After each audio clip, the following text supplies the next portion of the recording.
कैसे हैं आप सब। स्वागत है आप सभी का नारायण सर क्लासेस में।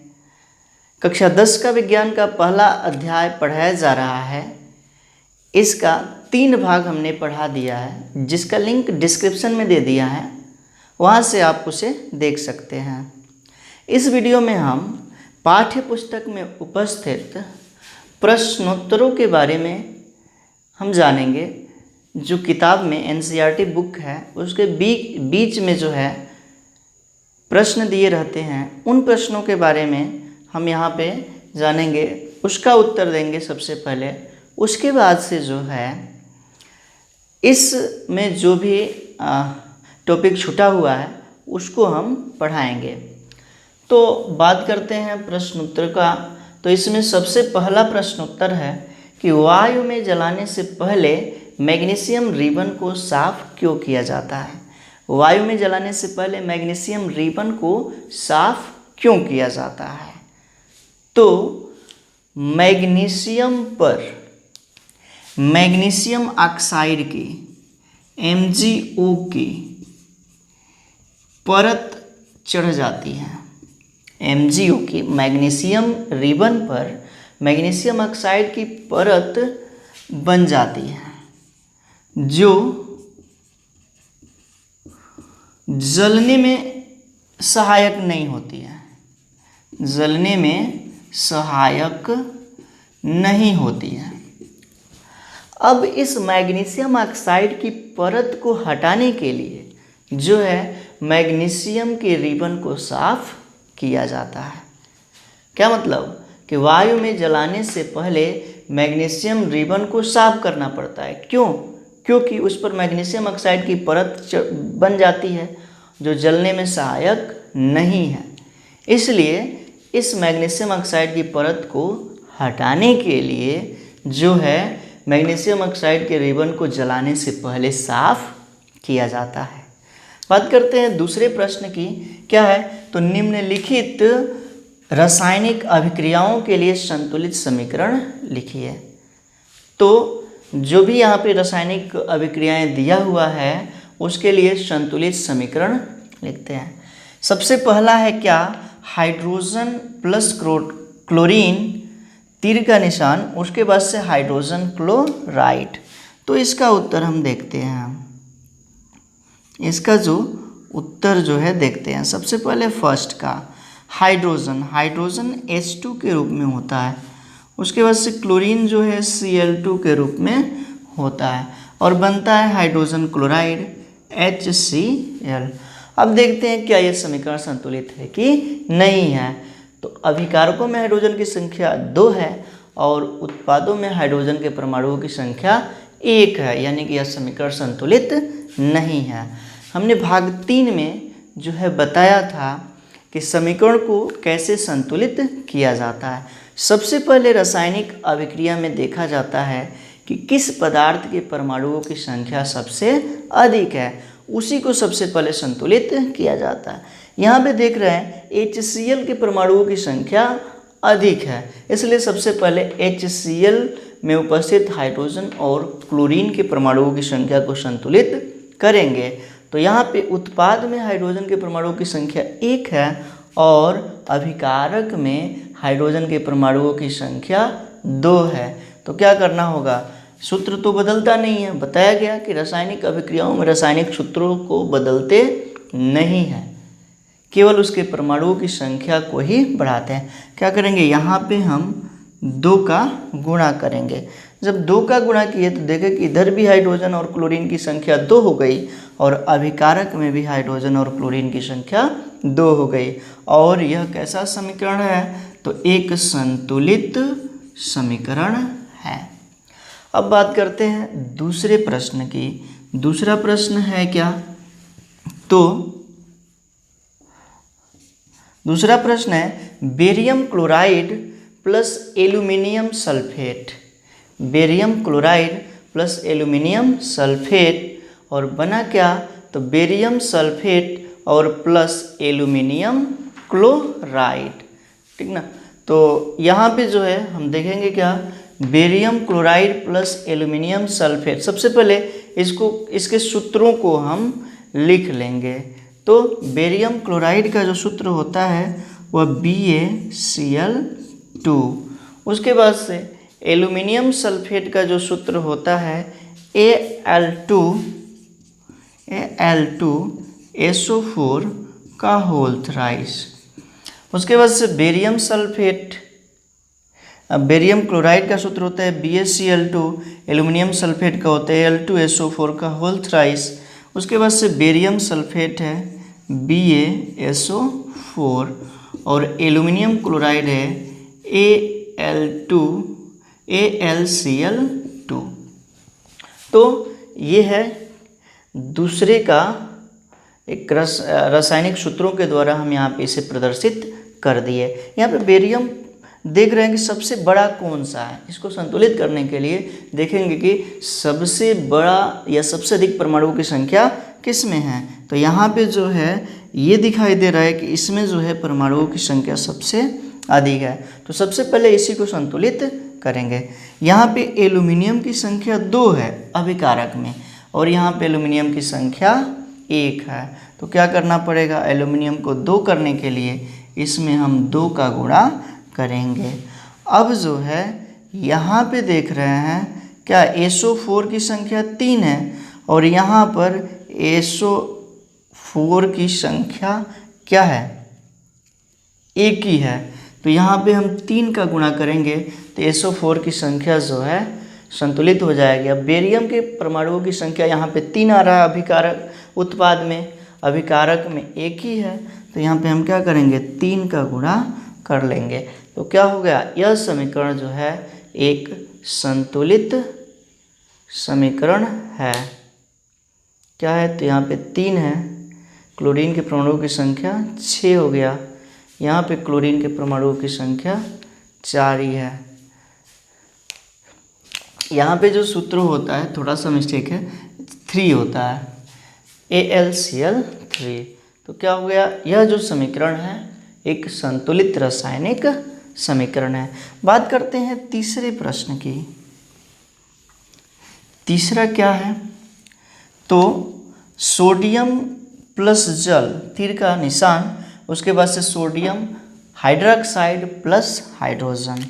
तो तीसरे का देख लेते हैं। सबसे पहले इसका सूत्र लिखेंगे। सोडियम का सूत्र होता है Na, जल का होता है H2O और यहाँ पे क्या है, तो सोडियम हाइड्रोक्साइड है तो NaOH, सोडियम हाइड्रोक्साइड का सूत्र होता है NaOH और हाइड्रोजन यानी कि H2। देख रहे हैं कि क्या यहाँ पे समीकरण संतुलित है कि नहीं है। तो यहाँ पे हाइड्रोजन के परमाणुओं की संख्या 2 है और यहाँ पे हाइड्रोजन के परमाणुओं की संख्या 3 है, यानी कि यह समीकरण संतुलित नहीं है। तब हम क्या करेंगे, संतुलित करेंगे। तो सबसे पहले देखेंगे सबसे ज़्यादा परमाणुओं की संख्या किसकी है। तो सबसे अधिक जो परमाणुओं की संख्या है वह NaOH की है। तो यहाँ पे हम क्या करेंगे, समीकरण को संतुलित करेंगे। तो Na यहाँ पे हम 2 का गुणा करते हैं तो 2 और 2, हाइड्रोजन के परमाणुओं की संख्या 4 हो गई और यहाँ पे हाइड्रोजन के परमाणुओं की संख्या 2 ही है।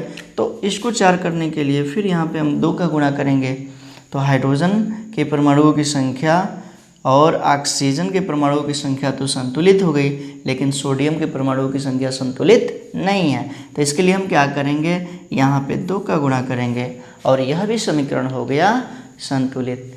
बार बार हम कह रहे हैं कि सबसे पहले जो है आप ये देखिए कि सबसे अधिक परमाणुओं की संख्या कौन से पदार्थ की है, उसी को सबसे पहले संतुलित करना है।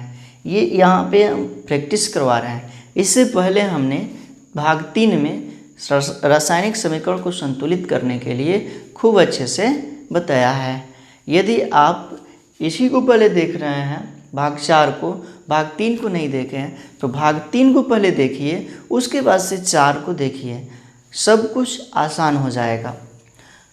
यदि समझ में नहीं आ रहा है तो वीडियो को बार बार देखिए, 2-3 बार देखेंगे अपने आप समझ में आ जाएगा। अब बात करते हैं तीसरे क्वेश्चन की, तीसरे प्रश्न की। क्या है, तो निम्नलिखित अभिक्रियाओं के उनकी अवस्था के संकेतों के साथ, यानी कि उस अभिक्रिया में पदार्थ किस अवस्था में है, संतुलित रासायनिक समीकरण लिखना है। दो यहाँ पे प्रश्न है, फर्स्ट और सेकंड, तो इसको हम संतुलित कर लेते हैं।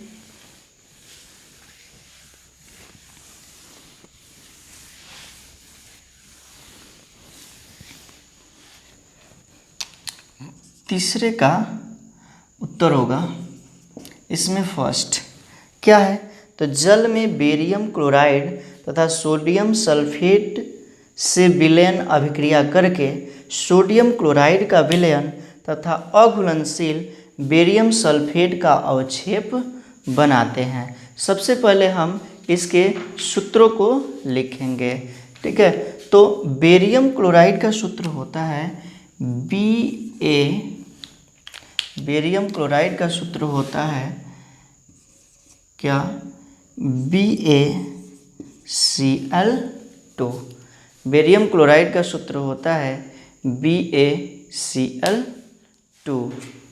उसके बाद से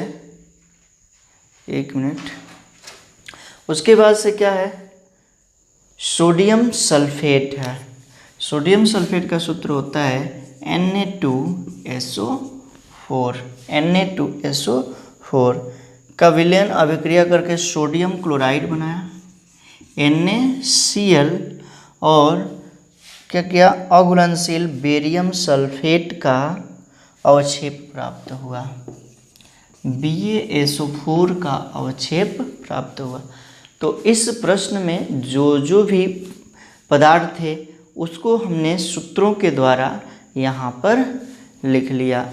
अब क्या करेंगे, इसको संतुलित करेंगे। सबसे पहले देखेंगे सबसे बड़ा इसमें पदार्थ कौन सा है जिसमें परमाणुओं की संख्या सबसे अधिक, तो यहाँ पे ये दिखाई दे रहा है।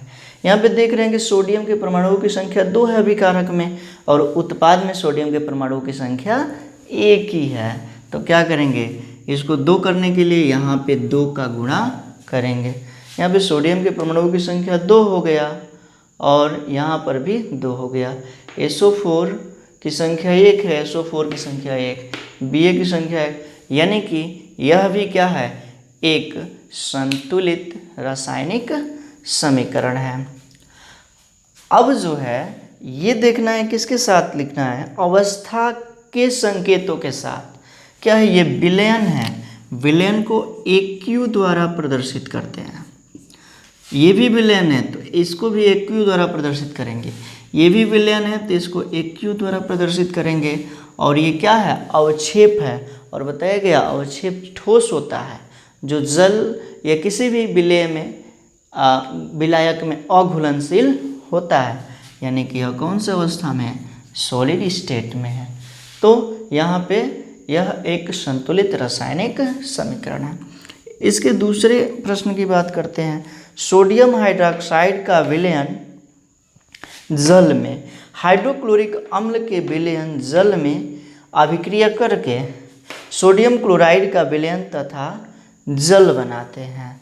क्या है, सोडियम हाइड्रोक्साइड, इसका सूत्र होता है NaOH, विलयन अवस्था में है यानी कि AQ, और हाइड्रोक्लोरिक अम्ल HCl, ये भी विलयन अवस्था में है, ये भी एक्वस फॉर्म में है। अभिक्रिया करके सोडियम क्लोराइड क्या बनाते हैं, अभिक्रिया करके सोडियम क्लोराइड NaCl, ये भी विलयन है यानी कि ये भी एक्वस फॉर्म में है, तथा जल का निर्माण करते हैं H2O। ये क्या होता है, तो लिक्विड होता है। तो यहाँ पे इसको संतुलित करना है। सबसे अधिक परमाणुओं की संख्या कहाँ पे है, तो सबसे पहले ये देख लेते हैं कि ये समीकरण संतुलित है कि नहीं है। अभिकारक में सोडियम 1, उत्पाद में भी 1, अभिकारक में हाइड्रोजन ऑक्सीजन 1, उत्पाद में भी 1, हाइड्रोजन की संख्या 2, यहाँ पर भी 2, क्लोरीन की संख्या 1, क्लोरीन की भी संख्या 1। तो ये क्या है, एक संतुलित रासायनिक समीकरण है। तो बार बार हम यही कहेंगे कि समीकरण को संतुलित करना है तो इसके लिए सबसे पहले इसके नियमों को पढ़ना है, इन नियमों को हमने भाग 3 में बताया है। उसके बाद से यहाँ पे हम जो पाठ्य पुस्तक के प्रश्नोत्तर है उसी को लेकर के आए हैं। उसके बाद जो है बार बार यदि इसको आप करेंगे तो रासायनिक समीकरण संतुलित करने अवश्य आ जाएगा। बस यही कहेंगे कि एक बार दो बार वीडियो को देखिए, अपने आप रासायनिक समीकरण को संतुलित करना जान जाएंगे। अब हम अगले प्रश्न की ओर बढ़ते हैं, जो कि प्रश्न है चौथा। हाँ, तो चौथा क्वेश्चन, चौथा जो है क्या, संतुलित रासायनिक समीकरण क्या है, रासायनिक समीकरण को संतुलित करना क्यों आवश्यक है। तो इसके बारे में हमने भाग 3 में बताया है, वहाँ से आप इसका उत्तर पा सकते हैं। पांचवा क्वेश्चन है क्या, निम्नलिखित कथनों का रासायनिक समीकरण के रूप में संयोग करके उसे संतुलित करें। ये कौन कौन सा कथन है। एक है नाइट्रोजन हाइड्रोजन गैस से संयोग करके अमोनिया बनाता है। जैसे कि नाइट्रोजन गैस है, नाइट्रोजन गैस का सूत्र होता है N2, हाइड्रोजन गैस का सूत्र होता है H2 और इससे बनता है अमोनिया, अमोनिया का सूत्र होता है NH3। ये सभी गैस हैं, क्या है, तो सभी गैसें हैं। यहाँ पे देखते हैं कि यह समीकरण संतुलित है कि नहीं है। तो यहाँ पे नाइट्रोजन के परमाणुओं की संख्या 2 है और यहाँ पे नाइट्रोजन के परमाणुओं की संख्या 1 है, यानी कि यह समीकरण संतुलित नहीं है। तो सबसे पहले जो बड़ा अणु होगा उसी को संतुलित करना होगा, तो सबसे बड़ा यही है। तो यहाँ पे नाइट्रोजन के परमाणुओं की संख्या 1 ही है और यहाँ पे 2 है, इसलिए इसको भी 2 करना होगा, यानी कि इसमें भी हम करेंगे 2 का गुणा। तो नाइट्रोजन के परमाणुओं की संख्या तो संतुलित हो गई, लेकिन हाइड्रोजन के परमाणुओं की संख्या 6 हो गई और यहाँ पे कितनी है, 2 ही है। तो इसे संतुलित करने के लिए यहाँ पे 3 का गुणा करेंगे और यह समीकरण हो गया संतुलित। बात करते हैं अगला क्वेश्चन, हाइड्रोजन सल्फाइड गैस का वायु में दहन होने पर जल एवं सल्फर डाइऑक्साइड गैस बनता है। कौन सी गैस है, तो हाइड्रोजन सल्फाइड। इसका सूत्र होता है H2S। H2S किस में दहन है, तो वायु में दहन हुआ, यानी कि ऑक्सीजन में जलाया जाता है। तो बनता है क्या, जल बनता है H2O और उसके साथ साथ सल्फर डाइऑक्साइड गैस भी बनती है SO2। बात करते हैं, सब कुछ तो सल्फर और हाइड्रोजन तो दोनों ओर बराबर है, लेकिन ऑक्सीजन की संख्या अभिकारकों में 2 है और उत्पादों में 3 है। तो इसको संतुलित करने का एक अलग नियम है, जो भी एलिमेंट्री गैसें होती हैं, एलिमेंट्री गैसें, तो सबसे एलिमेंट्री गैसों का मतलब है कि एक ही परमाणु से बनी होगी, विषम परमाणुओं से नहीं। जैसे कि ऑक्सीजन है, एक ही परमाणु से बना है, ऑक्सीजन से। तो सबसे पहले क्या करते हैं, उसके एक परमाणुओं को हम यहाँ पे लिख लेते हैं O, ठीक। अब जो है इसी को संतुलित कर लेते हैं। ऑक्सीजन के परमाणुओं की संख्या यहाँ पे 1 हो गई और इधर 3, तो यहाँ पे क्या करेंगे, 3 कर लेंगे और उसके बाद से फिर से यहाँ पे हम उसके सूत्र को पूरा कर लेंगे। अब देखेंगे क्या, तो इधर 6 ऑक्सीजन हो गए और इधर ऑक्सीजन परमाणुओं की संख्या है 3।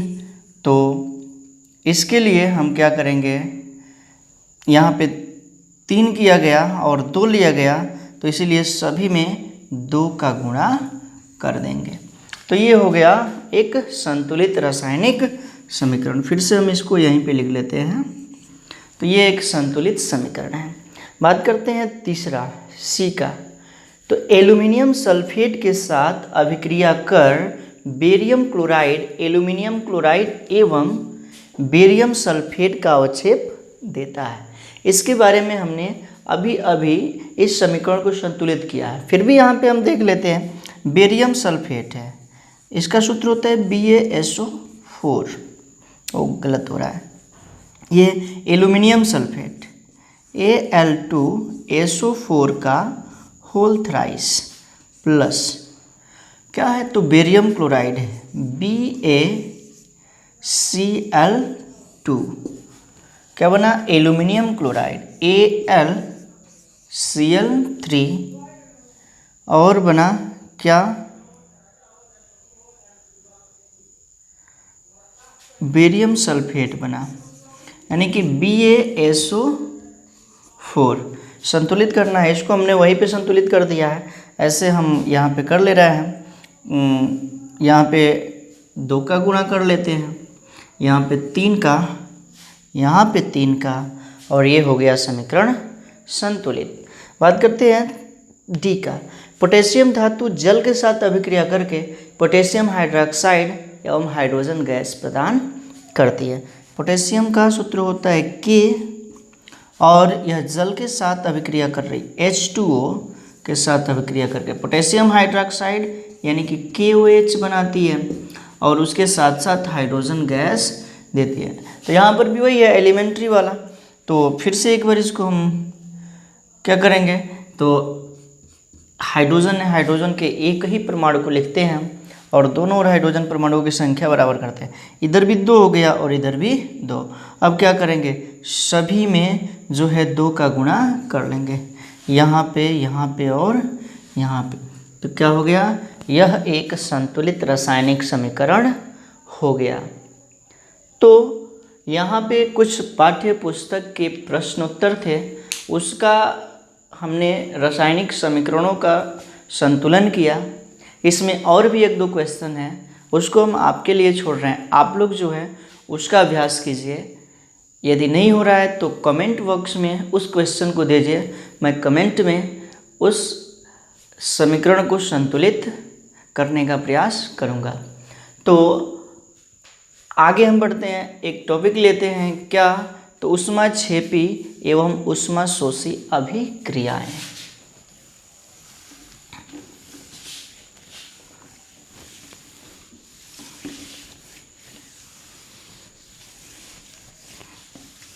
क्या चीज, तो ऊष्माक्षेपी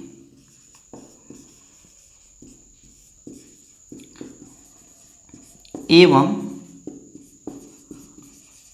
ऊष्माशोषी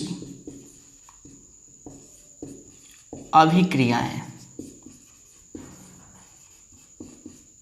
इसके बारे में जान लेते हैं। ऊष्माक्षेपी और ऊष्माशोषी अभिक्रियाएं क्या होती हैं। तो सबसे पहले हम जानेंगे किसके बारे में, तो ऊष्माक्षेपी के बारे में।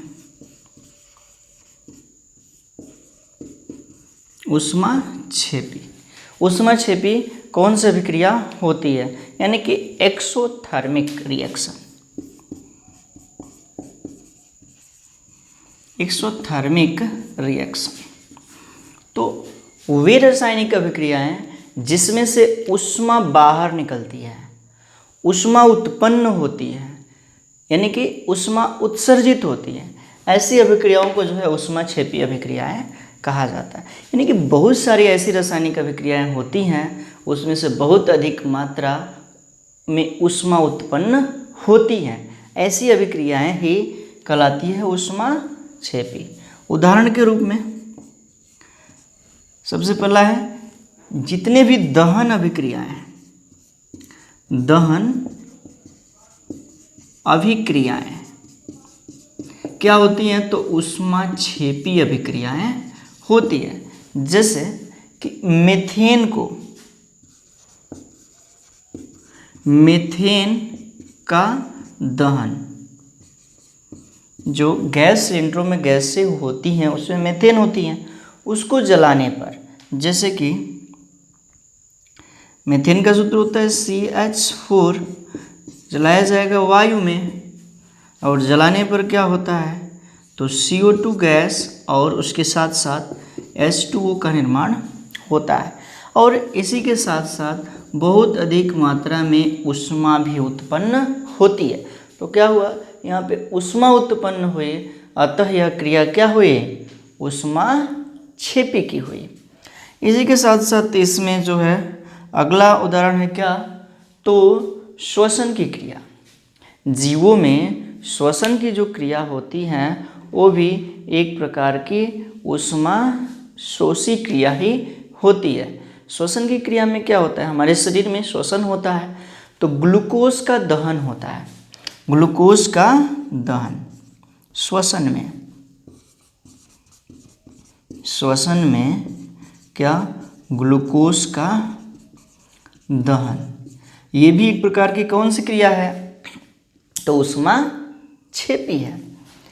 ग्लूकोज का सूत्र होता है C6H12O6 और इसका दहन होगा ऑक्सीजन। इसका जो दहन है ऑक्सीजन में होगा। तो इस प्रक्रिया के दौरान भी क्या होती है, ऊष्मा जो है उत्पन्न होती है, ऊष्मा बाहर निकलती है। तो ये भी कौन सी अभिक्रिया है, ऊष्माक्षेपी की है। जैसे इसमें भी बनेगा CO2 और प्लस H2O और प्लस ऊष्मा, यानी कि ये भी अभिक्रिया क्या है, ऊष्माक्षेपी की है। तो कह सकते हैं वे रासायनिक अभिक्रियाएं जिसमें ऊष्मा उत्पन्न होती हैं, ऊष्मा उत्सर्जित होती हैं, ऐसी अभिक्रियाओं को जो है ऊष्माक्षेपी अभिक्रियाएं कहा जाता है। अगला अभिक्रिया है क्या, तो ऊष्मा शोषी अभिक्रिया।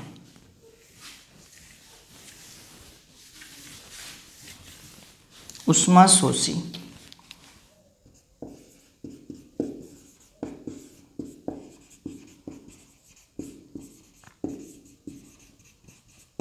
इंडोथर्मिक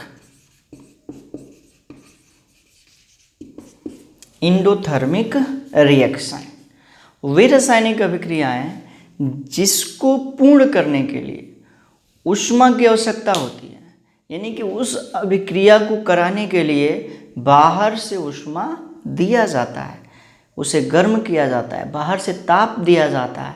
ऐसी अभिक्रियाओं को ही कहा जाता है ऊष्मा शोषी अभिक्रियाएं, यानी कि वे रासायनिक अभिक्रियाएं जिसको पूर्ण करने के लिए ऊष्मा की आवश्यकता होती हैं, ऐसी अभिक्रियाएं जो है ऊष्मा शोषी अभिक्रियाएं कहलाती हैं। जैसे कि कैल्शियम कार्बोनेट CaCO3, इसको जो है ऊष्मा की आवश्यकता होती है, ऊष्मा दिया जाता है।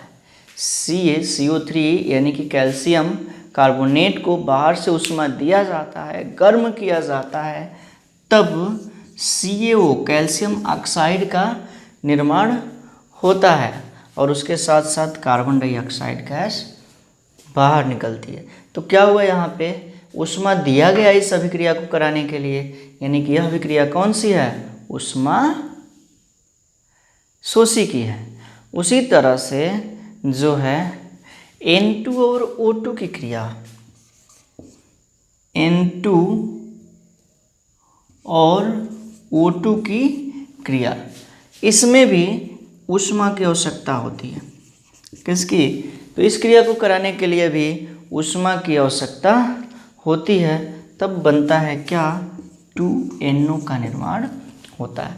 तो कह सकते हैं कि वे रासायनिक अभिक्रियाएं जिसको पूर्ण कराने के लिए ऊष्मा की आवश्यकता होती हैं, ऐसी अभिक्रियाएं जो है ऊष्मा शोषी अभिक्रियाएं कहलाती है। तो यहाँ पे 2 टॉपिक ये भी कंप्लीट हुआ, ऊष्माक्षेपी एवं ऊष्मा शोषी। अब जो है यहाँ पर भी पाठ्यक्रम के अनुसार 2 प्रश्न आते हैं। एक प्रश्न है क्या, तो ऊष्माक्षेपी एवं ऊष्मा शोषी अभिक्रिया का क्या अर्थ है, अभी हमने इसके बारे में बताया। दूसरा, श्वसन को ऊष्माक्षेपी अभिक्रिया क्यों कहा जाता है, वर्णन कीजिए। तो ये भी हमने अभी बताया। तो यहाँ पे जो है इस वीडियो में इतना ही रहने देते हैं। आगे के जो भी टॉपिक होंगे रासायनिक अभिक्रियाओं के प्रकार, उसके बारे में अगले वीडियो में पढ़ा जाएगा। तो यदि आप हमारे चैनल पर नए हैं तो हमारे चैनल को सब्सक्राइब कीजिए, बेल आइकन को भी प्रेस कीजिए ताकि मेरे वीडियो का नोटिफिकेशन आपको मिलता रहे। इसके साथ ही साथ यदि आपको मेरा वीडियो अच्छा लग रहा है तो आप इसे लाइक कीजिए और अधिक से अधिक शेयर कीजिए। धन्यवाद।